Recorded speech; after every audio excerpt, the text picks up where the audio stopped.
des slows, des élèves sur les ondes. Bien le bonjour chers auditeurs et auditrices, nous nous retrouvons encore une fois sur Radio Pays, des élèves sur les ondes, pour notre 3e émission. Nous sommes les élèves de la 4e B du Collège Grand Mandifou et bien sûr les King Studios. Ainsi sans plus attendre, je vous présente le programme tout de suite. Tout d'abord, nous allons commencer avec la revue de presse de Luis Fernando sur les sorties de jeux. Après, nous aurons la chronique d'actu d'Estelle, Richel, Edlène et Miguel. Ils ont fait un travail en groupe sur le carnaval de Rio. Pour la suite, Mégina nous présentera le mot du jour et juste après, le reportage d'Alberto sur l'école des parents. Une fois le reportage terminé, Richie nous présentera sa chronique sur les légendes du sport décédées. Puis, Charlène nous donnera le chiffre du jour qu'elle a choisi et ensuite nous passerons avec l'interview de Lydia sur le stade de Maripasoula. Elle a posé ses questions à Monsieur Amemba. Nous poursuivrons après avec la chronique musique d'Alberto et Florence. Ce duo va nous relaxer avec leur musique. Et pour finir, le micro-trottoir présenté par Ariel sera donné à la fin de l'émission. La question, quel sera votre chanteur préféré? Je vous souhaite la bienvenue et bonne écoute. Nous commençons notre émission avec la revue de presse de Fernando qui va nous présenter les sorties de jeux vidéo. Fernando, bonjour, nous t'écoutons. Bonjour Déborah, comme elle vient de dire, je m'appelle Luis Fernando et c'est moi qui va vous faire la revue de presse. Cette semaine, nous n'allons pas vous parler de ciné, mais du merveilleux monde de jeux vidéo. J'ai sélectionné pour vous plusieurs jeux vidéo sortis récemment. Vous m'en direz des nouvelles. Hogwarts Legacy, l'héritage de Poudlard. C'est un RPG, un jeu de rôle en monde ouvert dans l'univers de Harry Potter. Se déroulant dans les années 1800, l'histoire développée par Avalanche Software vous place au cœur de la vie d'un étudiant de Poudlard où vos choix sur l'utilisation de la magie auront une importance morale. Concoctez des potions, apprenez des puissants sortilèges et dressez des animaux fantastiques en parcourant de nouveaux environnements imaginés à l'occasion de cette aventure. Date de sortie le 10 février 2023. Vous avez noté ? Hogwarts Legacy, si vous avez une âme d'apprenti sorcier. Mon deuxième choix, c'est porté à Fire Emblem Engage. Fire Emblem Engage est un jeu de rôle tactique prenant place dans un univers héroïque fantasy. On y incarne ici un dragon divin, homme ou femme, qui se réveille après un sommeil de 1000 ans et qui a pour tâche de retrouver des anneaux de pacte afin d'empêcher le réveil d'un dragon déchu. Ces anneaux sont habités par des héros et héroïnes issus des précédents jeux Fire Emblem.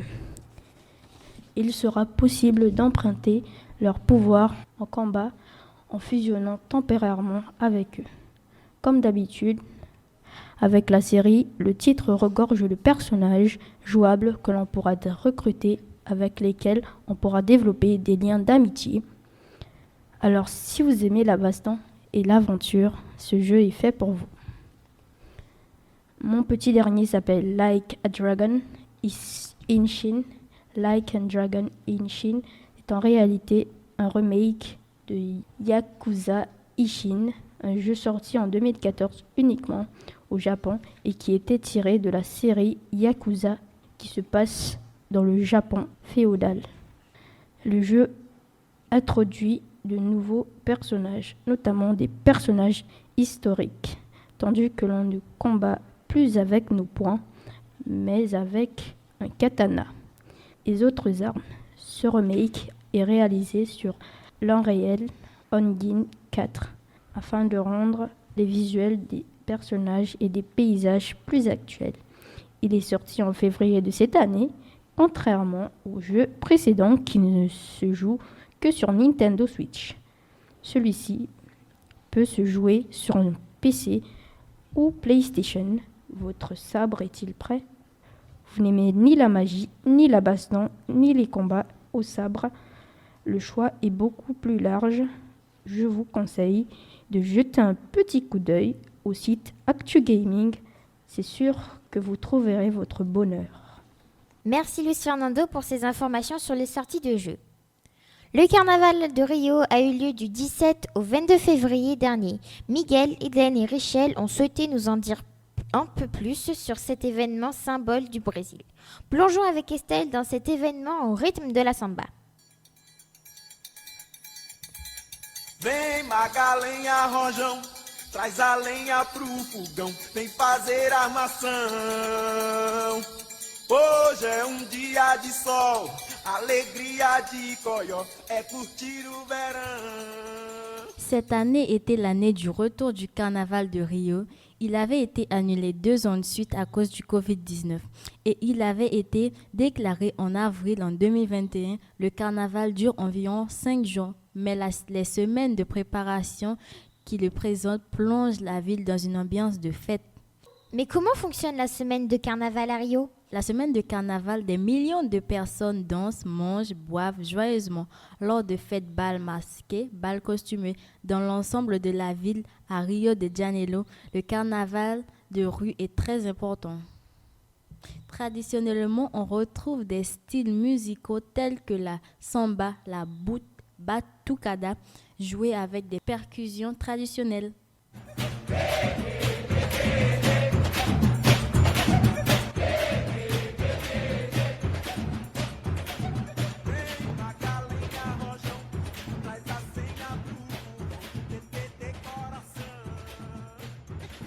Alors les défilés n'ont lieu que dans les rues ? Non, il y a aussi des défilés des écoles de samba. Il existe à chaque carnaval un prestigieux concours entre les 12 meilleurs des écoles de samba. La ville, c'est souvent ces images que nous avons en tête lorsqu'on pense au carnaval de Rio. Les costumes, les plumes, les paillettes et les chars décorés qui défilent dans le Sabadrome. Cette année, c'est l'école impératrice à remporter le concours. Leur thème était la culture du nord-est du Brésil. Cela faisait 22 ans qu'elle n'avait pas remporté de trophée. Qu'est-ce que le Sambodrome ? C'est le lieu où ont lieu des défilés des écoles de samba. Cela ressemble à un grand avenue de 800 mètres de long avec des gradins de chaque côté. Le Sabadrome peut accueillir jusqu'à 80 000 spectateurs qui viennent admirer les écoles de samba. Mais dis-moi Estelle, pourquoi la samba est la danse typique du carnaval ? La samba est à la fois un genre musical, une danse typique du Brésil. Ses origines datent de l'époque de l'esclavage, viennent d'Afrique, notamment d'Angola et du Congo. Elle a émergé comme une danse en cercle marqué par la batuque qui donne des rythmes grâce aux instruments et percussions. La samba est devenue un genre de chanson populaire. On peut dire que c'est une des symboles du Brésil. C'est un événement qui fait rêver. Il doit attirer de nombreuses personnes. Oui, le carnaval de Rio de Janeiro est l'événement touristique le plus important de la ville et la fête la plus populaire au Brésil. Des millions de touristes viennent du Brésil et du monde entier à l'occasion de cet événement. Merci Estelle, on se quitte maintenant sur une ambiance festive.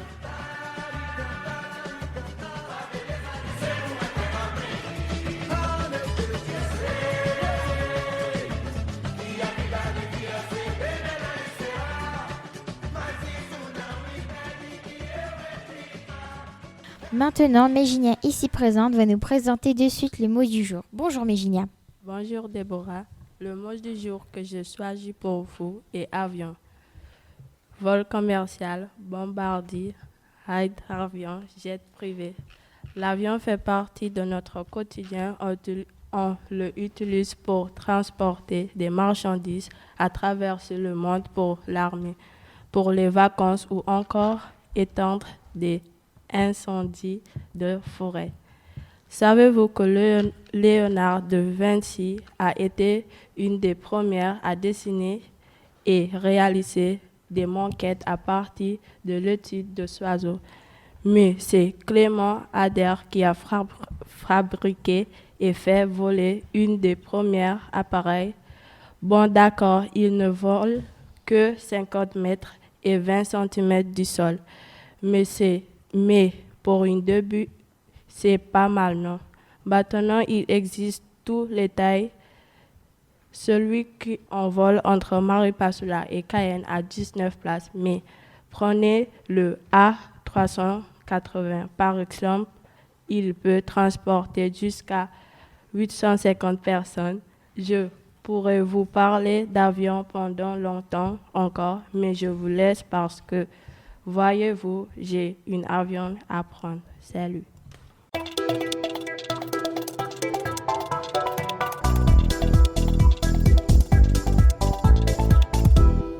Maintenant, retrouvons Alberto et Richie qui se sont intéressés à l'école des parents, qui a eu lieu au collège tous les mercredis après-midi. Bonjour à tous, c'est Alberto Doudou.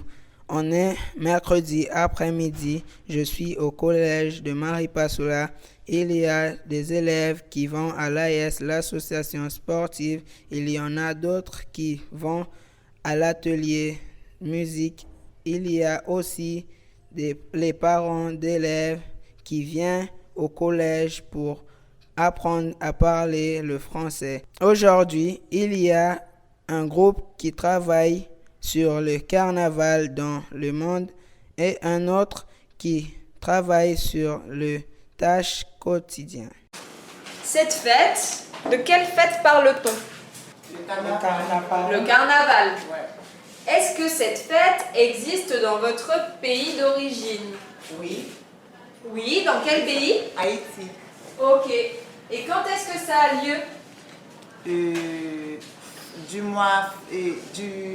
fin janvier, et parfois ça termine en février, parfois mars, commencement mars. Ok, très bien. Et dans les autres pays, comment ça se passe? Est-ce qu'il y a le carnaval? Oui, Olivia. Non, Oui, ici. ça n'existe pas. Où ça? Suriname, Au Suriname, ça n'existe pas. non. Non. Et il n'y a jamais de carnaval au Suriname? Non, il n'y a jamais de carnaval, on ne connaît pas. J'étais surpris de voir des parents dans une salle de classe à la place des élèves et j'ai aussi rencontré Madame Lefranc qui est mon prof d'art plastique et qui donne cours aux parents. Je m'occupe aussi de l'école des parents depuis 3 ans. J'ai les parents qui ont un niveau le plus avancé, donc pour certains, ils suivent les cours depuis plusieurs années déjà, et d'autres viennent d'arriver mais ont déjà un bon niveau de français. Les élèves parents ont des besoins différents, donc on travaille parfois avec certains plutôt l'écrit, d'autres plutôt l'oral, et on travaille aussi beaucoup de compréhension orale. Ce qui est intéressant donc dans l'école des parents, c'est que les profils des apprenants, comme on peut les appeler, sont tout à fait différents. Ils viennent de beaucoup de pays différents et on peut se baser sur cette interculturalité-là, cette multiculturalité, pour enrichir les cours. Donc aujourd'hui, par exemple, on travaille sur le thème du carnaval dans le monde et c'est le prétexte pour que chaque personne puisse parler de son vécu et de sa culture aussi. J'ai pu poser des questions à quelques parents. Ça donne quoi l'école des parents? Oui, pour moi c'est difficile pour parler de français. Ben, c'est bien, je viens parce que j'ai besoin pour aider ma fille, qu'on elle faire le devoir et faire les autres choses qui sont importantes dans la vie. Ils m'ont aussi expliqué ce qu'ils apprennent en classe. Je vais là pour apprendre le français, oui, pour écrire, pour parler et pour lire. Tu viens de quel pays? Je suis de Suriname. J'ai trouvé cela intéressant de découvrir l'école des parents. C'est important qu'ils apprennent le français pour la vie de tous les jours. Merci Alberto et Richie pour ce petit reportage sur l'école des parents.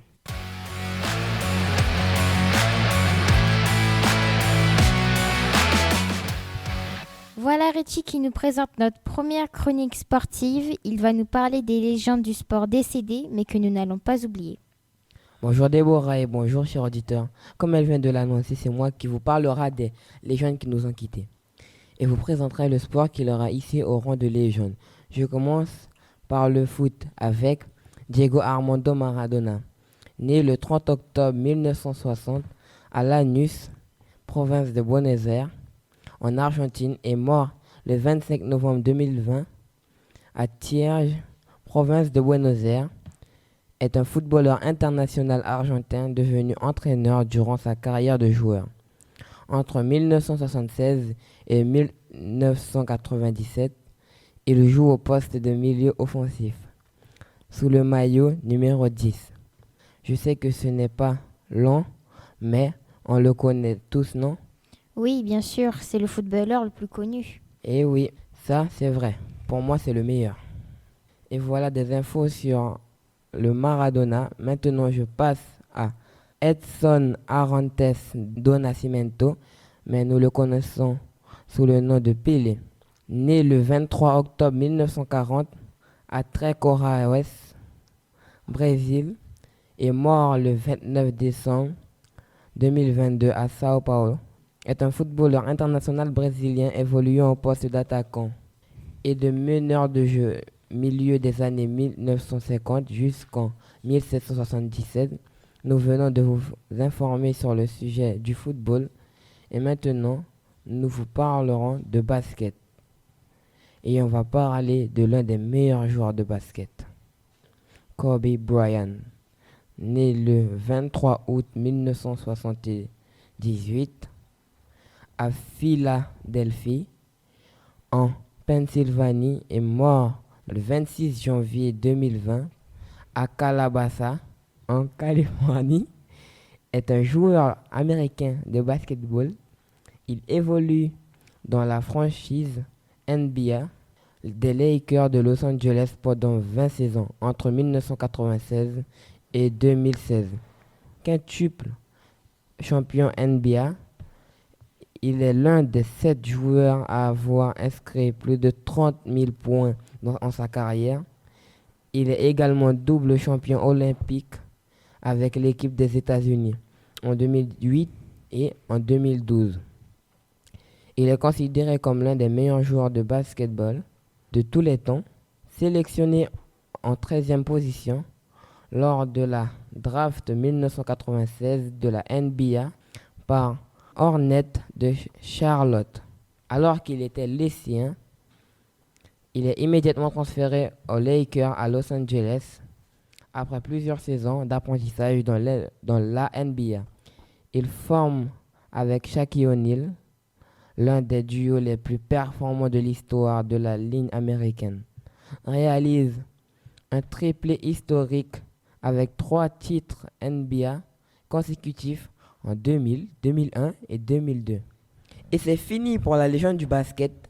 Maintenant, nous passons à un athlète renommé James Cleveland Owens, dit Jesse Owens, né le 12 septembre 1913 à Oakville et mort le 31 mars 1980 à Tucson, est un athlète américain considéré comme le premier sportif noir renommé international et comme le meilleur sprinter de l'entre-deux-guerres, quadruplé médaille d'or lors des Jeux olympiques d'été 1936 à Berlin.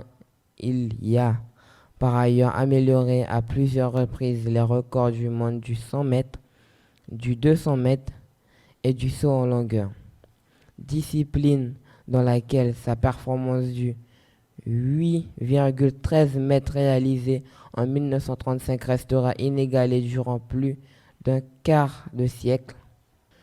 Voici un sujet qui a peut-être permis à certains d'entre vous de plonger dans leurs souvenirs. C'était un plaisir de vous présenter ces légendes qui nous ont aussi marqués. Merci infiniment Richie pour ça. Cette semaine, le chiffre du jour est 4. Écoutons Charlène pour savoir en quoi il s'agit. Bonjour, c'est Charlène. Je vous présente le chiffre du jour. 4, c'est le nombre de nouveau-nés chaque seconde dans le monde.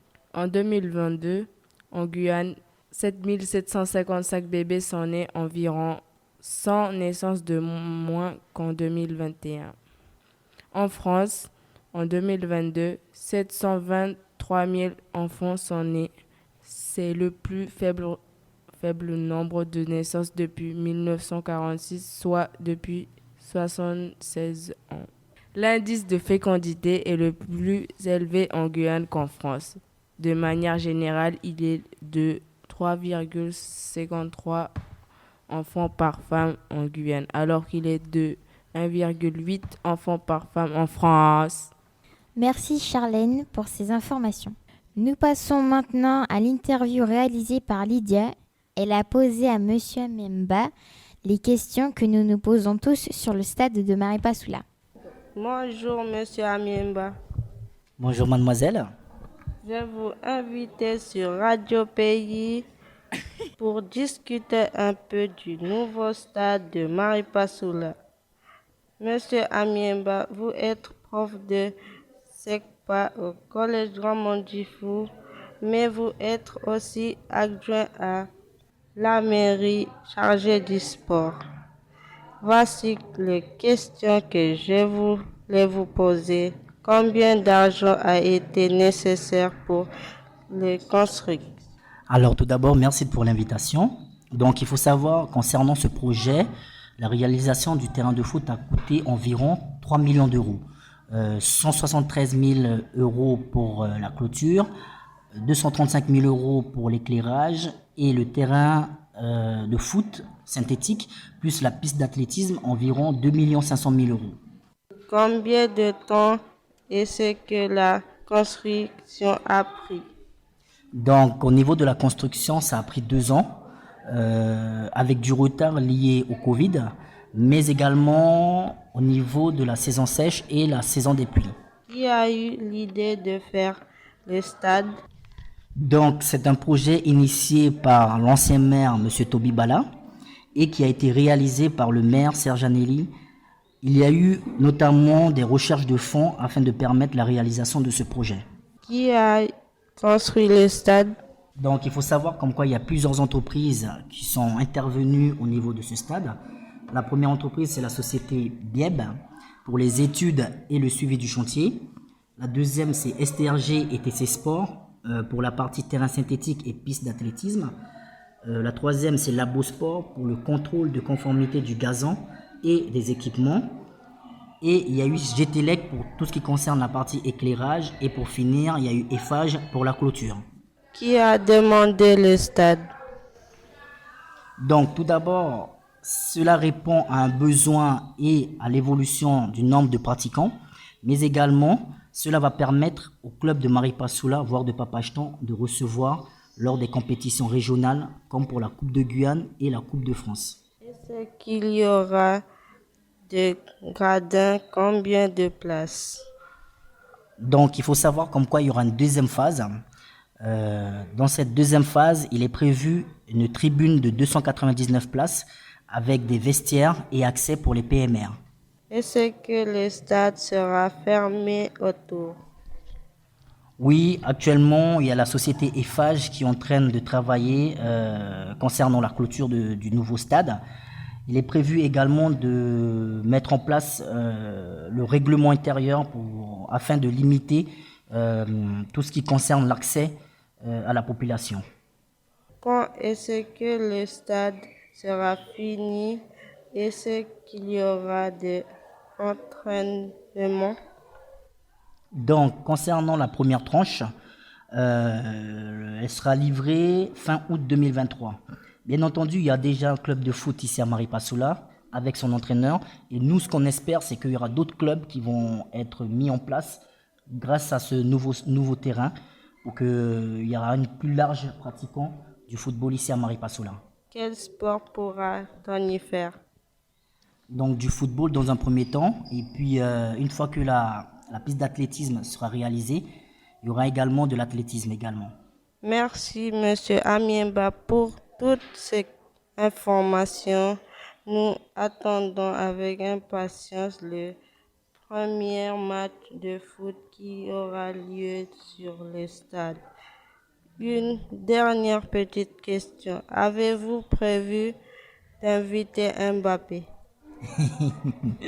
Alors, non, pour répondre à votre question, on n'a pas prévu d'inviter Mbappé, mais je pense comme quoi c'est une très bonne idée. Qui sait, peut-être je vais l'inviter concernant l'inauguration. Merci Lydia pour cette interview.